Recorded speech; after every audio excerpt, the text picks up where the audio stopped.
আসসালামু আলাইকুম প্রিয় দর্শক, জানিয়ে দিব এখনকার আলোচিত সকল দেশীয় খবর। শুরুতেই জানিয়ে দেব সংবাদ শিরোনামগুলো।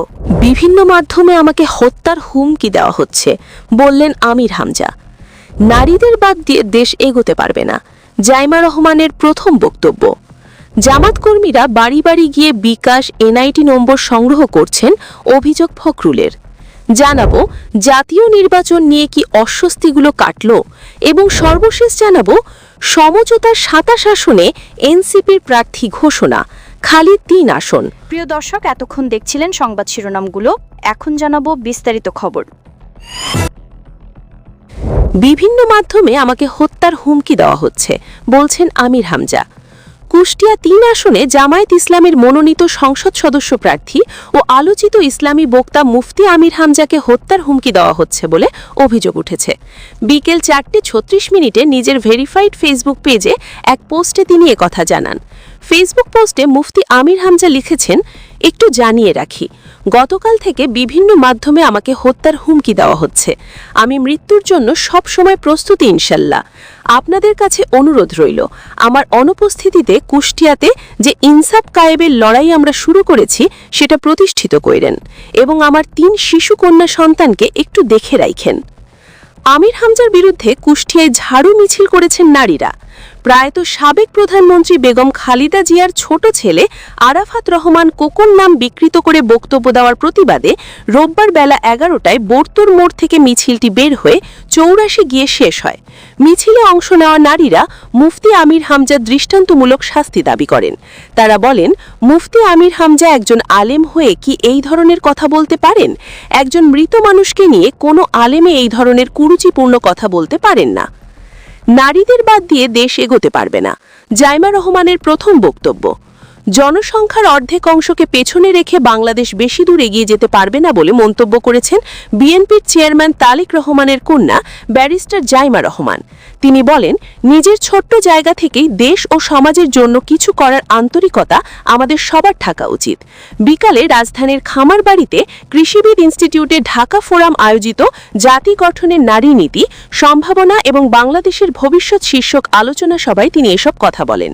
গত ২৫শে ডিসেম্বর বাবার সঙ্গে লন্ডন থেকে দেশে ফেরার পর এটি জনপরিসর বা নীতি নির্ধারণী পর্যায়ে জাইমা রহমানের প্রথম বক্তব্য।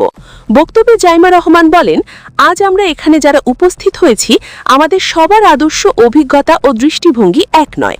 তা সত্ত্বেও আমরা একসঙ্গে বসেছি এবং আলোচনা করছি, কারণ আমরা সবাই দেশ ও দেশের মানুষের জন্য ভাবছি।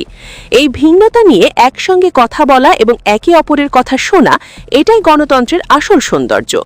নিজের অনুভূতি প্রকাশ করতে গিয়ে তারেক রহমান বলেন, ভিন্ন এক অনুভূতি ও আবেগ নিয়ে আজ এখানে দাঁড়িয়েছি। বাংলাদেশের কোনো পলিসি লেভেলে এটি আমার প্রথম বক্তব্য। আমি এমন কেউ নই যার কাছে সব প্রশ্নের উত্তর আছে বা সব সমস্যার সমাধান জানা আছে। জামাত কর্মীরা বাড়ি বাড়ি গিয়ে বিকাশ এনআইডি নম্বর সংগ্রহ করছেন, অভিযোগ ফখরুলের। জামাত কর্মীরা ভোটারদের বাড়ি বাড়ি গিয়ে বিকাশ নম্বর এবং এনআইডি নম্বর সংগ্রহ করছেন বলে অভিযোগ করেছেন বিএনপির মহাসচিব মির্জা ফখরুল ইসলাম আলমগীর। নির্বাচন কমিশন ভবনে সিইসির সঙ্গে বৈঠক শেষে তিনি এসব কথা বলেন। মির্জা ফখরুল বলেন, নির্বাচন কমিশন অনেক ক্ষেত্রে প্রশ্নবিদ্ধ আচরণ করেছে। পোস্টাল ব্যালট যেভাবে করা হয়েছে তা সঠিক নয়। কোনো একটা দলকে ব্যালট পেপারে সুবিধা দেওয়া হয়েছে। তিনি আরও বলেন, আমরা অনেক বিষয় তুলেছি ইসির সামনে। লেভেল প্লেইং ফিল্ড গঠন হোক আমরা চাই, যে কারণে আমাদের পার্টির চেয়ারম্যান ব্যক্তিগত সফর বাতিল করেছেন। কমিশনের কিছু কর্মকর্তা একটা দলের হয়ে কাজ করছেন বলে অভিযোগ করেন তিনি। জাতীয় নির্বাচন নিয়ে কি অস্বস্তিগুলো কাটল? ত্রয়োদশ জাতীয় সংসদ নির্বাচনকে কেন্দ্র করে ভোটের পালে হাওয়া লাগা যাকে বোঝায়, সেরকম কোনো কিছু এখনো সাধারণ জনপরিসরে দেখা যাচ্ছে না। এবারই একসঙ্গে জাতীয় সংসদ নির্বাচন ও গণভোট অনুষ্ঠিত হবে একই দিনে, কিন্তু মানুষকে এখনো পর্যন্ত নির্বাচনমুখী হতে দেখা যাচ্ছে না। তবে এক্ষেত্রে রাজনৈতিক দলগুলো কথা আলাদাভাবে ভাবা উচিত। রাজনীতিবিদদের সব কর্মকাণ্ড এখন নির্বাচনকে কেন্দ্র করে আবর্তিত হচ্ছে। এক সপ্তাহ পর ২২শে জানুয়ারি থেকে প্রার্থীদের আনুষ্ঠানিক প্রচার শুরু হলে হয়তো জনপরিসরে অবস্থা পাল্টাবে। তখন হয়তো সারা দেশে ভোটের ময়দানে পরিণত হবে। অন্তর্বর্তী সরকার এই নির্বাচনকে উৎসব মুখর এবং সারা পৃথিবীর কাছে দৃষ্টান্ত হিসেবে প্রতিষ্ঠার অঙ্গীকার করে রেখেছে। নির্বাচন কমিশনও এই সরকারের সেই অঙ্গীকার বাস্তবায়নের জন্য যার পরনায় চেষ্টা চালিয়ে যাচ্ছে। নির্বাচনী প্রক্রিয়া শুরুর আগে কোনো কোনো রাজনৈতিক দলের পক্ষ থেকে নির্বাচন কমিশনের পরিবর্তন ও পুনর্গঠন দাবি করা হলেও এখন আর তেমন কিছু শোনা যাচ্ছে না। হয়তো ইস্যুগুলো নিষ্পত্তি হয়ে গেছে। এগুলো সরকার, নির্বাচন কমিশন ও দেশবাসীর জন্য অবশ্যই স্বস্তির বিষয়, কিন্তু এর পাশাপাশি বড় ধরনের অস্বস্তির বিষয় বিদ্যমান রয়েছে। সেই অস্বস্তিগুলো যে অচিরেই দূর হবার মতো কিংবা দূর হবে তাও নিশ্চিত করে বলা যাচ্ছে না। সবচেয়ে বড় অস্বস্তির বিষয় হচ্ছে সামগ্রিক আইন শৃঙ্খলা পরিস্থিতি। এই আইন শৃঙ্খলা পরিস্থিতির সঙ্গে অবৈধ অস্ত্র উদ্ধারের বিষয়টি ঘনিষ্ঠভাবে জড়িত, কিন্তু পুলিশের উচ্চতম মহল থেকে ইতিমধ্যে বলে দেওয়া হয়েছে যে নির্বাচনের আগে সব অবৈধ অস্ত্র উদ্ধার সম্ভব নয়। অবশ্য এ কারণে যে নির্বাচনে বিশেষ কোনো বিঘ্ন ঘটতে পারে এমনটাও তারা মনে করে না। তবে অবৈধ অস্ত্রের ঝনঝরানি প্রায়শই শোনা যায়। হয়তো নির্বাচন যত ঘনিয়ে আসবে ততই অবৈধ অস্ত্রধারীরা সংযত হতে থাকবে, কিন্তু যেমনটি ধারণা বা অভিযোগ করে আসা হচ্ছে তাতে অবৈধ অস্ত্রের ব্যবহারের সঙ্গে নির্বাচন বিরোধী শক্তির একটা যোগসাজশ রয়েছে।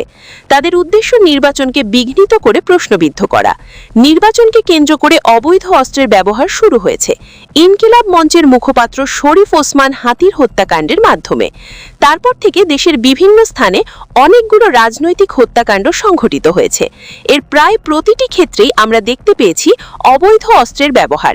নির্বাচনের মুখে তাদের নিষ্ক্রিয়তা কিভাবে আশা করা যায়? আইন শৃঙ্খলা পরিস্থিতি নিয়ন্ত্রণে সবচেয়ে বড় ভূমিকা পুলিশের, কিন্তু ২৪-এর গণ অভ্যুত্থানের পর স্বৈরাচারের সহযোগী বলে পুরো পুলিশ বাহিনীকে যেভাবে হেনস্থা এবং কোণঠাসা করা হয়েছে, সেখান থেকে পুলিশ বাহিনী এখনও স্বাভাবিক অবস্থায় ফিরে আসতে পারেনি। এই অবস্থায় তাদের উপর এসে পড়েছে সুষ্ঠু শান্তিপূর্ণভাবে নির্বাচন অনুষ্ঠানের গুরু দায়িত্ব। কিন্তু পুলিশের মহাপরিদর্শক বাহারুল আলম বলেছেন, সমাজের সম্পূর্ণ সমর্থন না পেলে আমি নির্বাচন করতে পারবো না। 10ই জানুয়ারি রংপুরে সাংবাদিকদের সঙ্গে আলাপকালে আইজিপি এসব কথা বলেন। এর আগে তিনি Rangpur police line school and college মিলনায়তনে রংপুর বিভাগে কর্মরত পুলিশের বিভিন্ন ইউনিটের কর্মকর্তাদের সঙ্গে একটি বিশেষ সভা করেন। এরপর আইজিপি সাংবাদিকদের বলেন, আইনগত কাজ করতে গেলে মানুষ ভুল বোঝে। তারা মনে করে এরা 5ই আগস্টের আগের পুলিশ, তারা কেন গ্রেফতার করবে, তারা রাস্তা কেন ছেড়ে দিতে বলবে। নির্বিঘ্নে আইন প্রয়োগ করাই পুলিশের কাছে বড় চ্যালেঞ্জ। আইজিপি সাংবাদিকদের একথাও বলেছেন যে আইন শৃঙ্খলা সভায় উপদেষ্টাদের বলেছি, নির্বিঘ্নে আইন প্রয়োগে আমাকে সমর্থন ও গ্রিন সিগন্যাল দিতে হবে। আমি নিরপেক্ষভাবে আইন প্রয়োগ করতে চাই। আমার যদি ভয় থাকে, এটা বললে তো এসিপির ওরা আমাকে করবে, এটা বললে তো অমুক বড় দল এসে আমাকে করবে, এটা যদি আমার ওসির ভেতরে, সাব ইন্সপেক্টরের ভেতরে থাকে, আমি তো পারবো না করতে। এইটাই আমার সবচেয়ে বড় চ্যালেঞ্জ। এটা যেমন পুলিশের সবচেয়ে বড় চ্যালেঞ্জ, তেমনি এটা সুষ্ঠু নির্বাচন অনুষ্ঠানের ক্ষেত্রেও সবচেয়ে বড় চ্যালেঞ্জ। এখন সবচেয়ে ভাবনার কথা হলো এই চ্যালেঞ্জ সরকার, নির্বাচন কমিশন ও পুলিশ বাহিনী কিভাবে মোকাবিলা করবে। এসব অস্বস্তির পাশাপাশি রাজনৈতিক অঙ্গনে অস্বস্তি রয়েছে। এই অস্বস্তি রাজনৈতিক মেরুকরণকে কেন্দ্র করে। এখানে সবচেয়ে বড় অস্বস্তি হচ্ছে জুলাই অভ্যুত্থানের সামনের সারিতে যে ছাত্র নেতৃত্ব অবস্থান নিয়েছিলেন তাদের গঠিত রাজনৈতিক দল এনসিপি জামাতের সঙ্গে জোটবদ্ধ হওয়া নিয়ে। ফলে শুধু যে তাদের নেতৃত্বের একটা বড় অংশ দল ছেড়েছেন তা নয়, তাদের গুপ্ত অথচ প্রকৃত পরিচয় প্রকাশিত হয়েছে বলে মানুষ মনে করছে। এরপর বিষয়টি আরও গভীর একটি মাত্রা পেয়েছে যখন এনসিপি নেতৃত্ব পর্যায় থেকে চাওয়ার হয়েছে যে অন্তর্বর্তী সরকারের কোনো কোনো উপদেষ্টা সদস্য ইন্ধন দিয়ে তাদেরকে জামাতের সঙ্গে জোটবদ্ধ হতে ভূমিকা রেখেছেন। এরপর এই প্রশ্ন ওঠা স্বাভাবিক যে উপদেষ্টা পরিষদের ওই সদস্যদের এক্ষেত্রে স্বার্থ কি? তাহলে এর পেছনে কি এমন সমীকরণ রয়েছে যে জামাতের নেতৃত্বাধীন সরকার আগামী সরকার গঠন করেছে, সেই সরকারের অংশ হওয়া নিশ্চিত করার জন্যই এনসিপিকে ইন্ধন দেওয়া হয়েছে জামাতের সঙ্গে জোটবদ্ধ হতে? এর মধ্যে আবার এবি পার্টির চেয়ারম্যান জামাতের সঙ্গে জোটবদ্ধ হওয়ার জন্য জনগণের কাছে ক্ষমা চেয়েছেন। তার বক্তব্যে এটা স্পষ্ট যে নিজেদের অস্তিত্ব রক্ষার তাগিদেই বাধ্য হয়ে তারা জামাতের সঙ্গে জোটবদ্ধ হয়েছেন। প্রিয় দর্শক, এই ছিল এখনকার গুরুত্বপূর্ণ নিউজ। আরও গুরুত্বপূর্ণ নিউজ নিয়ে ফিরছি কিছুক্ষণের মধ্যে। নিউজগুলো সবার আগে দেখার জন্য এই চ্যানেলটি সাবস্ক্রাইব করে আমাদের সাথে থাকুন। ধন্যবাদ।